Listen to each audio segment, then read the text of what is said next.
Tuhan Yesus memberi perintah kepada saya, Pak Haji, kembalikan kuasa perjamuan kudus dan minyak urapan. Di akhir zaman ini kita dijanjikan yang terima minyak dan anggur tidak dirusakkan. Waktu juga Tuhan 1 Desember sama Tuhan apa betul mau kehemat John? Maka Tuhan kasih pelajaran saya lihat banyak gedung mengucapkan happy birthday to you, gedung besar-besar. Maka saya kaget semua gedung tuh megah, terang-terang tulis happy birthday to you kepada saya. Saya masuk, dikasih yang jaga. Ini jubah ke surga, jubah ke surga. Bagi saya artinya apa? Artinya saya harus siap sedia, so. Bagi Anda, so. Yang gedung satu isinya jubah ke surga, so. Maka dua Anda siap-siap. Kita tidak tahu kapan Tuhan datang. Tidak tahu kapan kiamat, tapi Anda siap-siap juga. Siap-siap ke surga. Maka Anda jaga hidupmu. Anda siap-siap ke surga, jaga hidupmu. Para keluarga saling amun, saling setia. Juga katakan jangan sampai Anda suruhan saya perintah Tuhan. Anda suci berpikir, berkata Tuhan. Mari kita berdoa. Aba, terima atas perintahmu langsung dari surga. Engkau yang akan tambah sebagai juru bisa surga, yaitu menerangkan tingkat kerajaan surga. Apa engkau dengar di surga, sampaikan. Apa engkau lihat, sampaikan. Bahkan engkau pernah melihatkan jemaat bebas lautan manusia di surga. Kalau hamba hari ini juga hamba dibakar neraka, siapapun dusta nebusal pasti lempar ke neraka. Maka hamba akan menyampaikan juga penglihatan terakhir. Penglihatan yang kau lihatkan itu pada menjelang Desember tahun, bahwa diberi jubah persiapan ke surga, tapi juga sebelahnya ada tempat-tempat bersinar. Banyak sekali jubah ke surga, artinya untuk jemaat bebas. Maka artinya mereka misalkan mempersiapkan diri ke surga. Kami serahkan setiap kata kalimat sesuai firman-Mu. Hamba sampaikan yaitu penglihatanmu. Hamba setiap hari ingat bukan Engkau beri hamba coba ke surga, dan gedung yang besar-besar isinya adalah coba ke surga. Ada untuk jemaat. Kami serahkan dalam nama Bapa, Putra, Roh Kudus. Tiap jemaat dipersiapkan masuk surga akan sepanjang masa diam di Tuhan. Amin. Saya punya mimpi menjelang Desember, saya diberi coba untuk ke surga, so. Tapi sebanyak gedung-gedung besar juga ada coba. Gedung artinya itu Anda, karena Tuhan melihatkan jemaat besar, Anda jangan salah terima. Artinya kita, pandangan saya, sabar mengikut Tuhan. Maksudnya apa Tuhan? Kita tidak tahu kapan Tuhan datang. Kita tidak tahu kapan Tuhan datang. Artinya apa? Bahwa kita ini siap-siap. Bulan Desember yang lalu diperintahkan dikasih jubah untuk ke surga Tuhan. Kalau saya dusta, katakan saya punya penglihatan bulan Desember lalu, yaitu ayat terus di langit, happy sampai ulang tahun. Saya lupa ulang tahun, tapi begitu gedungnya indah-indah. Maka saya ingin tahu apa isi gedung indah itu. Maka saya disambut orang yang jaga. Kamu ini diberi coba ke surga, jauh surga. Salah sama apa itu ada apa? misalkan Anda kalau Anda boleh dua, kalau masih dusta warna neraka so, Anda boleh dua macam bersama orang lain.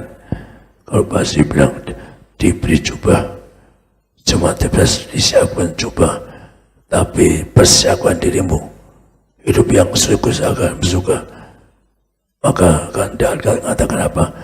Persiapkan dirimu, renungkan. Anda berdiam diri untuk yang berkedang Tuhan, nyambut untuk pesta di kerajaan surga. Doa saya persiapkan diri. Saya punya tugas menyerukan Anda untuk bertobat dan menanggalkan neraka. Pasti orang neraka karena tidak tobat. Jadi orang neraka orang tidak tobat, orang Kristen yang tidak tobat. Sebab Anda Kristen tidak tobat, tetap ke neraka.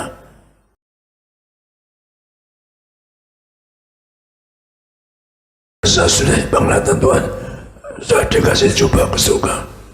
Hanya saya mikir dua tiap hari merenungkan kapan saya dipanggil Tuhan. Tapi yang jelas saya terima coba khusus. Ada gedung di sebelahnya banyak coba-coba. Itu Anda jemaat, itu Anda juga jemaat. Mari hidup yang suci, jaga cemarkan, jaga kesucian tubuhmu.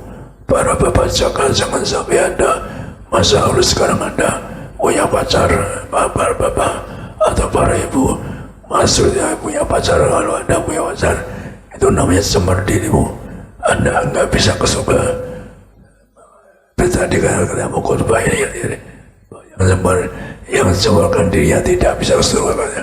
Maka kalau saya persiapkan, yaitu bagaimana kita ke surga, yaitu kita baca yang di Mika 6:7.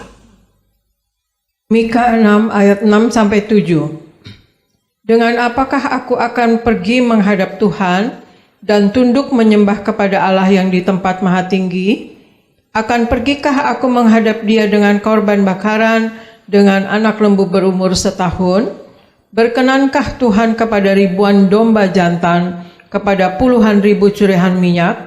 Akan ku persembahkankah anak sulungku karena pelanggaranku dan buah kandunganku karena dosaku sendiri? Demikian firman Tuhan.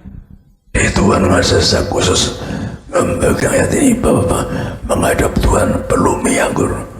Tuhan perintahkan baca ini ibadah ke Dia sebagai menganggur. Ketika usahakan diberitahu Tuhan akan Natal di tahun utama, saat tanya Tuhan bagaimana gedung itu besar bagaimana untuk memenuhi. Tuhan perintahkan baca ayat ini, ingat ayat ini.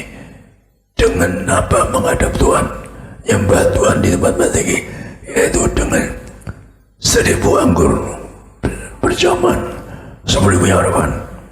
Maka Tuhan mendatangkan kepada ini saya akhirnya Natal saya sediakan ratusan ribu minyak dan anggur semua habis. Jadi kalau Natal itu ternyata pasal enggak muat sampai ke tempat rumput, orang enggak bisa duduk, penuh sesak. Kenapa? Beda Tuhan, nyembah Tuhan maha tinggi menganggur. Tuhan yang gerakan orang bisa datang. Gerakan apa? Pakai menganggur membawa Anda. Karena kita mau kemarin apa? Ada menganggur nggak dosakan.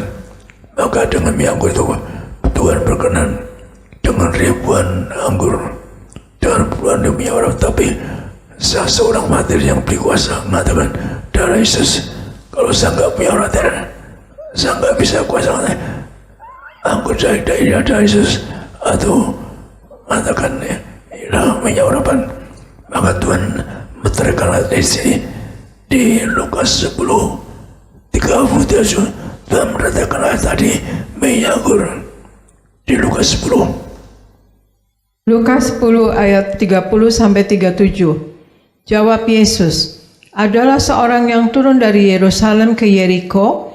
Ia jatuh ke tangan penyamun-penyamun yang bukan saja merampoknya habis-habisan, tetapi yang juga memukulnya, dan yang sesudah itu pergi meninggalkannya setengah mati.